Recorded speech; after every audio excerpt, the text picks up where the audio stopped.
speaking, mga kababayan, yung sunod, naku po, eto na nga, Chavit Singson. Dito tayo kay Manong Chavit, mga kababayan. Ano nga ba itong problema ni Manong Chavit? Mga kababayan. May reaksyon kasi si Manong Chavit, mga kababayan. Patungkol kasi ito sa pag-imbestiga ni PBBM sa flood control. Oo. Pero alam nyo, ang reaksyon ni Manong Chavit, mga kababayan, bakit daw tayo maniniwala? Mga kababayan, ito po'y galing sa Pilipinas Today. QC.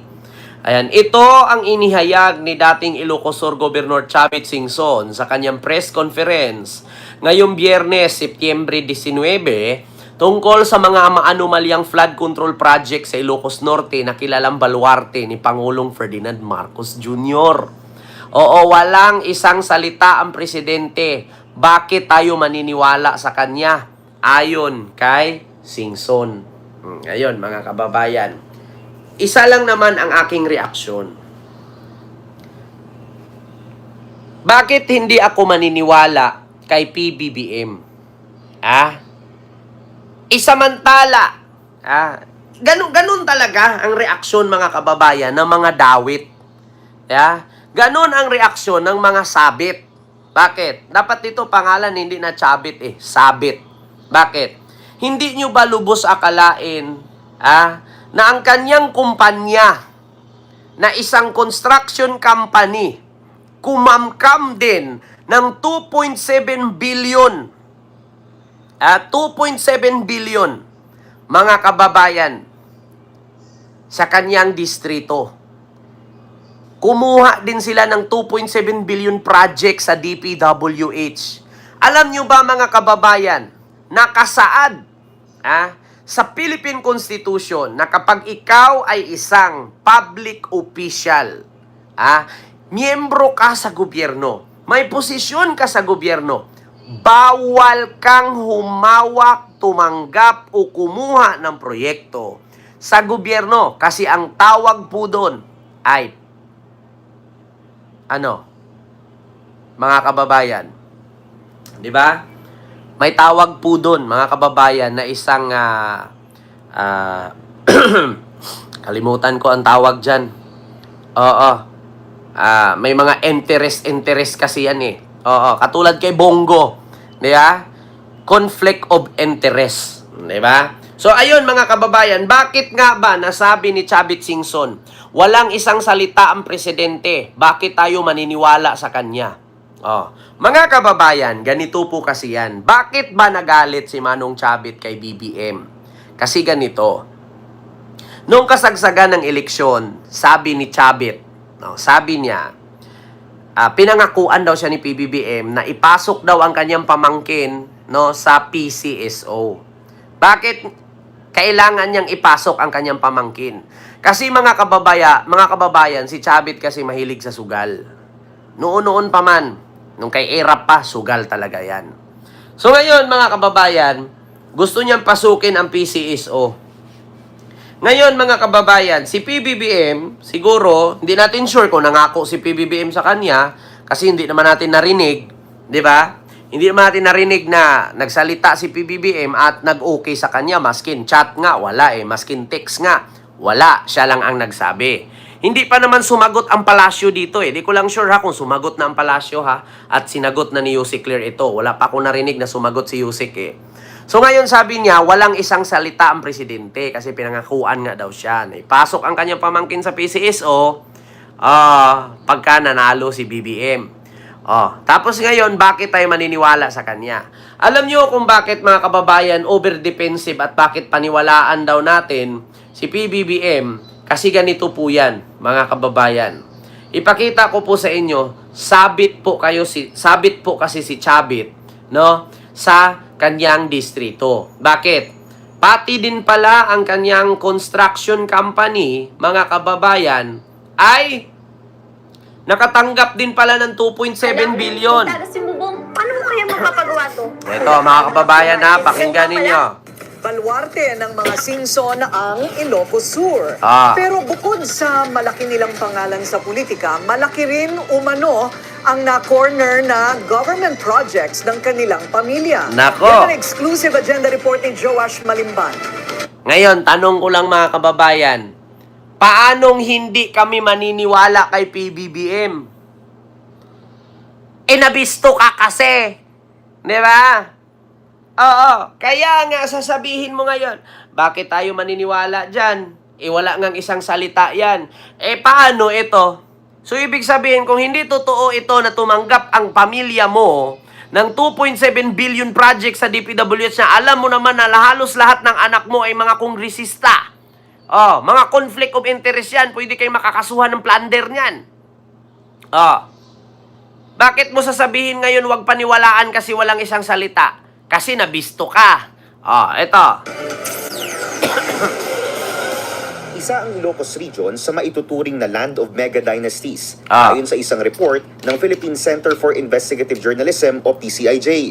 Sa Ilocos Sur, dominated ng pamilyang Singson ang malaking parte ng probinsya sa pamumuno ng kanilang patriarch na si former Governor Luis Chavit Singson. Sa kasalukuyan, nakaupong gobernador ang kapatid ni Manong Chavit na si Jerry Singson at Vice Governor naman ang anak niyang si Ryan. Nakaupo naman bilang First District Representative ang isa pang anak ni Chavit na si Ronald Singson at ang pinsan nitong si Christine Singson. Bukod pa yan sa mahigit 10 local positions na hawak ng mga Singson sa buong probinsya. Kilalang businessman si Manong Chavit kahit bago pa man ito sumali sa politika. Kasalukuyan niyang pinamumunuan ang Luis Chavit Singson o LCS Group of Companies na may 12 kumpanya ayon sa website nito. Kabilang ng isang power corporation, isang mining corporation at isang airline operations company. Hindi pa kabilang dyan ang Partas Bus Lines na pagmamayari rin ng dating gobernador. Kita Sa pagsusuri ng Billionaire News Channel, napag-alaman namin na konektado rin sa isang construction firm si Manong Chavit, ang Satrap Construction Corporation o tila binaligtad lamang na Partas. Base sa datos ng DPWH, kita niyo, ang Partas binaliktad lang. No, nung binaliktad ang Partas, naging construction company. At balita nga, from year 2016 hanggang year 2025, kumuha po sila ng proyekto na 2.7 billion mula sa DPWH. Bakit mga kababayan? Bakit ko na nasabi, sino po ba ang author ng batas na yan na kapag ikaw ay isang public official, bawal kang tumanggap ng proyekto sa gobyerno kung may negosyo ka na kaugnay sa proyekto sa gobyerno. Katulad na yan, kung meron kang construction company. Sino po ba, mga kababayan, ang may akda ng batas na yan? Bakit hindi napapatupad? Kaya nga mga kababayan, nakakahinayang sumunod sa batas sa Pilipinas Bakit? Kapag tayong ordinaryong tao, ang makagawa ng kamalian, batas agad ang sasaluin mo. Yung batas ay papasanin mo. Yung batas ang magpapakulong sa'yo. Pero kapag may kaya, may kapangyarihan, walang kwenta ang batas sa kanila. Kita nyo yan mga kababayan? Sino po ba ang may akda ng batas na yan? Na kapag ikaw ay public official, bawal kang kumuha ng proyekto sa gobyerno. Bakit hindi nasusunod? At bakit walang nakukulong dyan? Tanong ko lang. Bakit hindi napapatupad yung batas na yan? Kaya kung yung batas na yan na iginawa, na inilagay sa Philippine Constitution, ay hindi natupad, di sana hindi na rin tayo sumunod sa batas. Wala palang kwenta yan Sino bang may akda ng batas na yan? Tinatanong ko lang. Nasa batas yan Kapag ikaw ay opisyalis ng gobyerno, bawal ka tumanggap ng proyekto mula sa gobyerno kasi conflict of interest yan. May possibility dyan na nakawan mo lang at mga substandard ang ilalagay mo dyan. Di ba? Bakit walang nakukulong? Sino ba ang may akda ng batas na yan? Di ba? Tanong ko lang. Kung ganyan lang din pala, katagal-tagal nang itinalaga yung batas na yan, kung katagal-tagal nang idinikit yan sa Pilipinas, sa ating Philippine Constitution yung batas na yan, hindi pa rin nasusunod. Di ba? Ma'am Flor de Lisa Yong, maraming salamat sa yung 100 Hong Kong dollar super sticker. Thank you so much po. Bakit hindi nasusunod yan? Bakit walang nakukulong? Napakaklaro na yan, no? Kaya nga ako po'y nananawagan kay PBBM. Bakit ganun? Hindi pa ba sapat na ebidensya yan?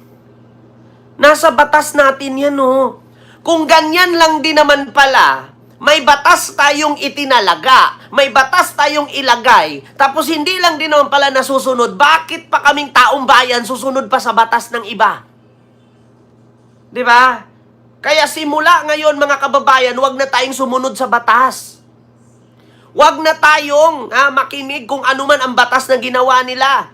Kasi bakit? Tignan mo mga putang inang politisyan, no? Tumatanggap ng proyekto mula sa gobyerno, samantala, nasa batas naman ang bawal. Bakit walang nakukulong? Tapos tayong ordinaryong tao, kailangan sumunod. Kasi porkit sila, mga mambabatas, pero sila mismo yung una na hindi sumunod sa batas. Kaya dapat lang kalampagin nyo yung Kongreso, dapat nga lang sunugin yan eh. Di ba? Dapat sugurin yan, dapat sunugin yan. Walang kwenta. Mambabatas kayo, pero kayo yung hindi sumusunod sa batas. Nakakabuisit. Nakakaputang ina. Yung mga kongresista, lahat kayo, walang exempted yung mga putang ina nyo. Di ba? Saan kayo? Porkit kapwa nyo kongresista, kapwa nyo senador, hindi nyo pinapakulong. Kita ninyo? Bawal nga tumanggap ng proyekto sa gobyerno galing ang mga nasa gobyerno nagtatrabaho. Aba mga putang ina, hindi man lang sinusunod. Dapat nga pagsisilaban kayo eh. Napakasimpleng batas yan, hindi yung nasunod. Paano pa yung iba? Oh, ito pa. Nakakubra ang kumpanya ng 62 public works contracts sa Ilocos Sur mula 2016 hanggang 2025. Bakit pinapayagan to ni Digong na tumanggap ng proyekto ang mga nasa gobyerno? Ibawal nga. Kaya nga sa panahon ni Digong, walang kurakot na nakulong eh. Kasi siya mismo, labag din sa batas. Dapat ang salin ng politician ay ilalabas yan every year. Pero anong ginawa ni Digong? Bawal kalkalin ang salin niya. Di ba? Na nagkakahalaga ng 2.7 billion pesos. Sa isang 2012 Inquirer.net report, inamin dito ni Singson na pagmamayari ng kanyang pamilya ang nasabing kumpanya. Matapos i-raid ang isang factory sa loob ng property na nakapangalan dito. Sa isang 2018 DPWH contract, isang Reynaldo Atienza na ang nakalagay na Authorized Managing Officer. Sa isang 2022 contract naman, napalitan muli ito ng isang Rolando Tica. Sa kasalukuyan, isang Engineer Harold Molina na ang nakalagay sa papel bilang presidente Hello po, Ma'am Daisy rin kay Mario Cornel. Hello po. Di ba? Kita ninyo? ng Satrap Construction Corporation. Sa isang June 21 post, binati ni Molina si Manong Chavit sa kanyang kaarawan na tinawag itong Our Big Boss. Sa magkakaibang okasyon, consistent na nagpo-post ng pagbati ng Facebook page ng Satrap Construction kay Manong Chavit at anak nitong si Vigan City Mayor Randy Singson ng happy birthday from your Satrap Construction family. Sa isang panayam, sinabi ni COMELEC Chairman George Garcia na bagamat maaaring tumakbo ang isang contractor sa isang public position, bawal ang pagkakaroon ng kontrata sa pamahalaan oras na manalo ka. Sinabi na ng COMELEC, bawal tumanggap ng proyekto mula sa gobyerno once na manalo ka. 2016 hanggang 2025, kumukubra pa rin sila ng proyekto. So ano ito COMELEC? Ano COMELEC? Puro lang tayo pa-presscon? Puro lang tayo pa-interview? Walang aksyon? Kaya nga hindi tayo umuunlad eh. Isang batas pa lang yan, hindi nyo tinutupad. Napakaraming batas sa ating bansa. Diba?